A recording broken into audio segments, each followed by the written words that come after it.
Keiji acorda antes do alarme. Os olhos se abrem no escuro e o corpo já está tenso, preparado para um dia que ele conhece demais. O teto metálico é o mesmo. A luz ainda não entrou pela fresta.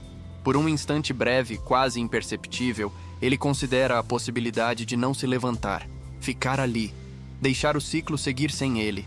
Mas o corpo se move sozinho. Ele se senta, calça as botas, ajusta o uniforme com precisão mecânica. Não há pressa, não há hesitação. Cada gesto acontece como se já tivesse sido executado centenas de vezes. Porque foi. No corredor, Keiji não observa mais tudo.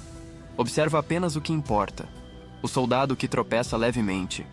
O outro que sempre chega 2 segundos atrasado. As vozes repetem as mesmas frases, mas agora soam ocas, como gravações mal sincronizadas. No transporte, ele não segura mais a alça. Mantém os pés firmes, o peso distribuído. Pela escotilha, o céu cinza continua imóvel. Mas Keiji não olha para fora. Ele conta o tempo internamente. Cada vibração do motor confirma que nada mudou. Ainda. Quando o portão se abre, Keiji já está em movimento. A batalha começa igual, mas ele não entra no caos. Ele o atravessa, evita o primeiro ataque, passa pelo ponto onde antes morreu. Avança alguns metros além do limite anterior. O corpo responde com eficiência fria. Mesmo assim, morre. O impacto vem de um ângulo novo, rápido demais para reagir. A dor é completa. O alarme soa. Keiji acorda com os dentes cerrados. A respiração demora a se regular. Ele fica alguns segundos parado, encarando o teto, absorvendo a lembrança da dor. Não há choque. Não há surpresa. Apenas registro. No ciclo seguinte, ele tenta algo diferente. Avança mais rápido. No outro, mais lento. Em um, segue Rita de perto. Em outro, evita qualquer aproximação. Os resultados variam, mas o fim é sempre o mesmo. Aos poucos, Keiji percebe algo que não havia notado antes. O loop não recompensa ousadia. Ele recompensa precisão. Pequenos ajustes geram segundos a mais. Grandes decisões costumam custar a vida inteira. Rita aparece em todos os ciclos, sempre no mesmo ponto inicial, sempre com a mesma postura firme. Mas, conforme Keiji muda seus movimentos, ela começa a reagir de forma sutil. Um olhar lateral, um desvio mínimo, um atraso que não deveria existir. Em um dos ciclos, Keiji decide não falar, apenas acompanha. Eles lutam próximos por mais tempo do que antes. Rita não olha para ele, mas ajusta o ritmo. Quando um ataque surge, ela muda a rota. Não por instinto, mas como resposta à presença dele. Mesmo assim, ambos morrem. No despertar seguinte, Keiji sente algo diferente. Não é medo, não é dor, é desgaste. Um cansaço que não pertence ao corpo, mas a repetição contínua de começar do zero. Ele percebe que lembrar é um peso. Cada ciclo acumula experiências que ninguém mais carrega.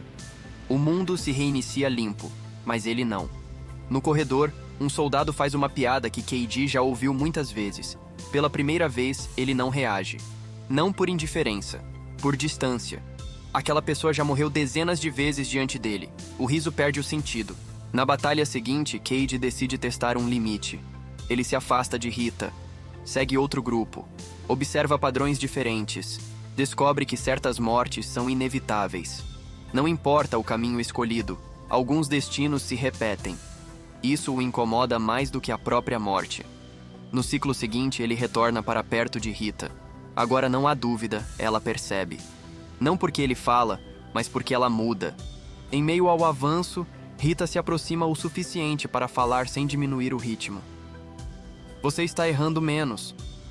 Keiji não responde. Não há tempo. Eles sobrevivem mais do que nunca.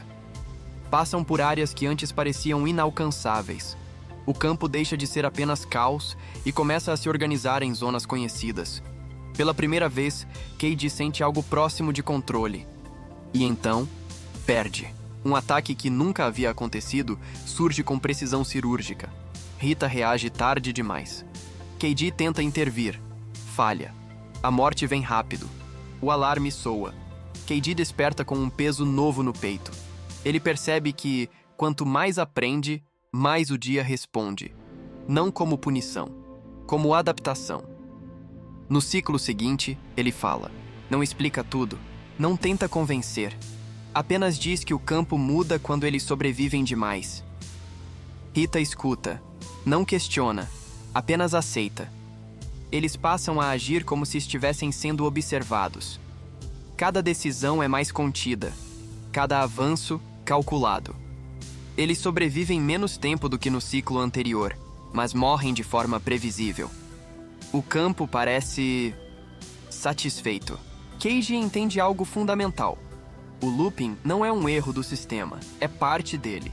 Algo ajusta o cenário com base nos resultados. Aprender não garante vitória, apenas muda as regras. Em um dos últimos ciclos do episódio, Keiji hesita. Por um segundo, apenas um, e esse segundo custa caro.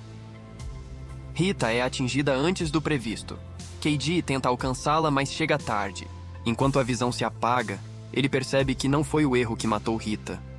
Foi a expectativa de que aprender bastava. O alarme soa novamente. Keiji acorda imóvel. Pela primeira vez, não se levanta imediatamente. Fica ali, encarando o teto, sentindo o peso acumulado de todas as decisões. Ele entende que o ciclo não existe para salvá-los. Existe para testar até onde podem ir antes de quebrar. Ele se levanta devagar. No próximo episódio, Keiji vai descobrir que algumas escolhas não custam apenas a própria vida, custam a de quem está ao lado. Se essa história continua te acompanhando, escreve nos comentários. O que você acha que é mais perigoso? Agir sem saber ou acreditar que já sabe o suficiente? O ciclo segue. Nos vemos no episódio 3. Se essa história fez sentido para você, curta o vídeo, compartilhe e se inscreva no canal para acompanhar os próximos episódios.